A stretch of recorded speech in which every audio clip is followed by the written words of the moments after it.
सुप्रभात। पति पत्नी के पुण्य और पाप, ये हमारी आज की आध्यात्मिक चर्चा का विषय।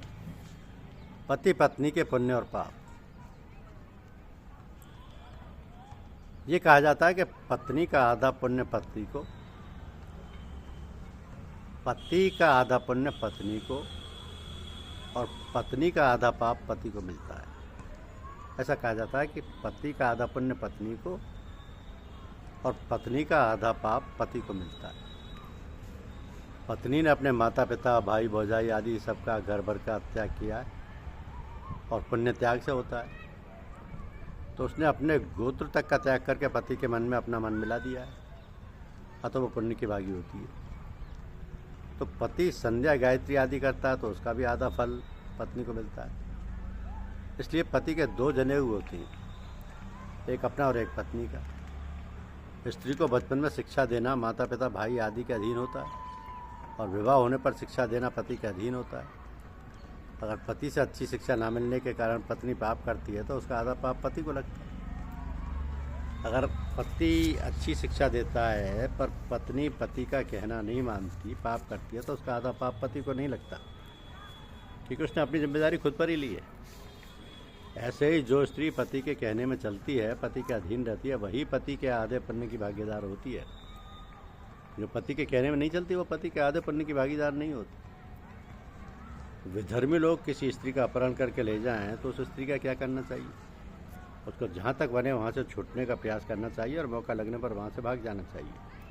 कोई भी उपाय ना चले तो भगवान को पुकारना चाहिए, भगवान किसी न किसी प्रकार से छुड़ा देंगे। एक स्त्री को मुख में कपड़ा ठूस कर दोनों हाथ पीठ के पीछे बांध कर ऊपर से बुर्का पहना कर विधर्मी लोग रेल में ले जा रहे थे। लखनऊ स्टेशन पर जब टीटी टिकट देखने के लिए उस स्त्री के पास आकर खड़ा हुआ, तब उस स्त्री ने पैर से टीटी का पैर दबाया। टीटी ने विचार किया कि इसने मेरा पैर क्यों दबाया, इसमें कुछ न कुछ रहस्य है।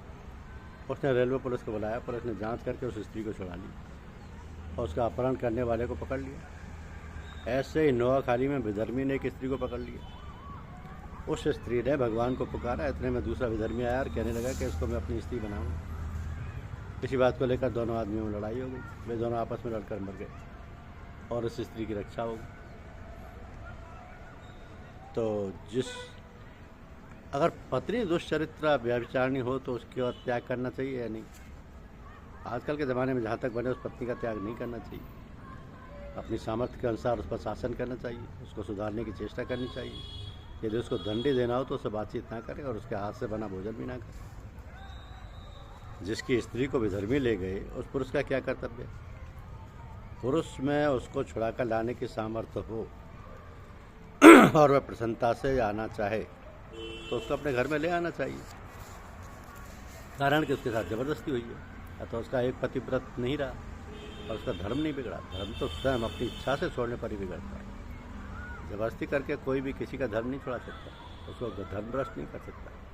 कोई जबरदस्ती किसी के मुख में गोमांस भी दे दे तो भी वह उसका धर्म नहीं छुड़ा सकता। तो यदि स्त्री का मन नहीं बिगड़ा है, उसने संग का सुख नहीं लिया, तो उसका पतिव्रत धर्म नष्ट नहीं हुआ है। इसलिए यदि वह वापस आ जाए तो उसको गीता, रामायण, भागवत आदि के पाठ द्वारा गंगा जल से स्नान कराकर शुद्ध कर लेना चाहिए। ये सब करने के बाद जब वह रजस्वला हो जाएगी तब वह सर्वथा शुद्ध हो जाएगी। रजसा शुद्धते नारी। तो जमदग्नि ऋषि की पत्नी रेणुका प्रतिदिन अपने पतिव्रत धर्म के प्रभाव से कपड़े में जल भर कर लाया करती। एक दिन उसको नदी के किनारे पर सोने की तरह चमकीले एवं सुंदर बाल दिखे। उसके मन में आया कि ये बाल इतने सुंदर है तो वह पुरुष कितना सुंदर होगा। इस तरह मन में विकार करते उसका धर्म नष्ट हो गया और वह पहले की तरह कपड़े में जल भर कर नहीं ला सकता। इंद्र ने गौतम ऋषि का रूप धारण करके अहल्या को भ्रष्ट किया तो उसका धर्म भ्रष्ट नहीं हुआ, फिर तो एक पतिव्रत नष्ट हुआ। यद्यपि पति ने क्रोध में आकर उसको पत्थर बना दिया, तथापि भगवान राम ने उसका उद्धार कर दिया, क्योंकि वह अपने धर्म में दृढ़ थी। वो दृढ़ थी। विधर्मियों ने जबरदस्ती करके जिन स्त्रियों को भ्रष्ट किया है उनका धर्म नष्ट नहीं हुआ। अतः यदि वे हिंदू धर्म में आना चाहें तो उनको ले लेना चाहिए और गंगा स्नान, गीता, रामायण पाठ आदि से शुद्ध करा लेना चाहिए। यदि दूसरे धर्म को मानने वाले व्यक्ति हिंदू धर्म में आना चाहे तो उसको ले लेना चाहिए। अर्थात वह भी हिंदू हो सकता है, हिंदू धर्म की पद्धति के अनुसार जप ध्यान पूजा पाठ आदि कर सकता है। तो पत्नी अपनी इच्छा से कहीं चली जाए और फिर लौट आए तो क्या करना चाहिए? उसको अपनी पत्नी नहीं मानना चाहिए, उसके साथ पत्नी जैसा व्यवहार नहीं करना चाहिए। जैसे संत कुबाजी महाराज की पत्नी है, उनको छोड़कर दूसरे के पास चली गई, वहाँ उसकी संतान भी हो गई, परंतु उसका वो पति मर गया। अब उसके लिए जीवन निर्वाह करना भी बड़ा मुश्किल हो गया, तो वह पुनः कुबाजी के पास आ गई।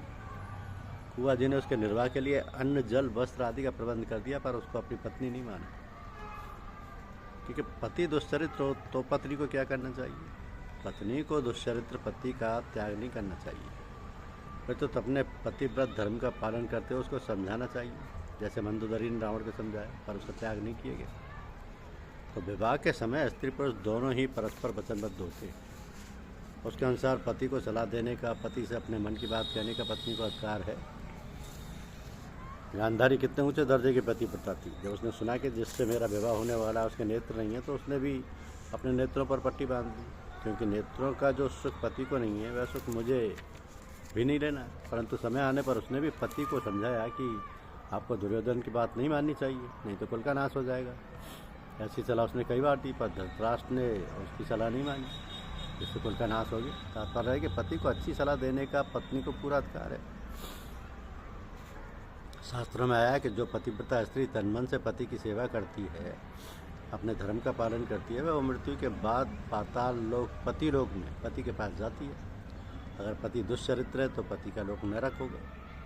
अतः पतिव्रता स्त्री का लोक भी नरक ही होना चाहिए, परंतु पतिव्रता स्त्री नरकों में नहीं जा सकती, क्योंकि उसने शास्त्र की, भगवान की, संत महात्माओं की आज्ञा का पालन किया है, पतिव्रत धर्म का पालन किया है। तो वह अपने पतिव्रत धर्म के प्रभाव से पति का उद्धार कर देगी। अर्थात जो लोग पत्नी का होगा वही लोग पति का हो जाएगा। तात्पर्य है कि अपने कर्तव्य का पालन करने वाला मनुष्य दूसरों का उद्धार करने वाला बन जाता है। अगर पति पत्नी को व्याभिचार के लिए प्रेरित करे तो पत्नी को क्या करना चाहिए? पति को यह अधिकार नहीं है कि वह अपनी स्त्री दूसरों को दे, क्योंकि पत्नी के पिता ने पति को ही दान किया है। अन्न वस्त्र आदि का दान लेने वाला तो अन्न आदि दूसरों को दे सकता है, पर कन्यादान लेने वाला पति दूसरों को अपनी पत्नी नहीं दे सकता। अगर वैसा करता है तो वह महापाप का भागी होता है। ऐसी स्थिति में पत्नी को पति की बात बिल्कुल नहीं माननी चाहिए। उसको अपने पति से साफ कह देना चाहिए कि मेरे पिता ने आपको ही कन्यादान किया है, अतः दूसरों को देने का आपका अधिकार नहीं।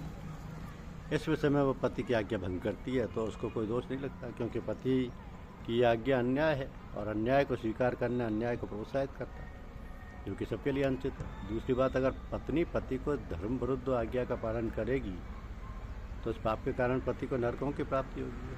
अतः पत्नी को ऐसी आज्ञा का पालन नहीं करना चाहिए जिससे पति को नरकों में जाना पड़े।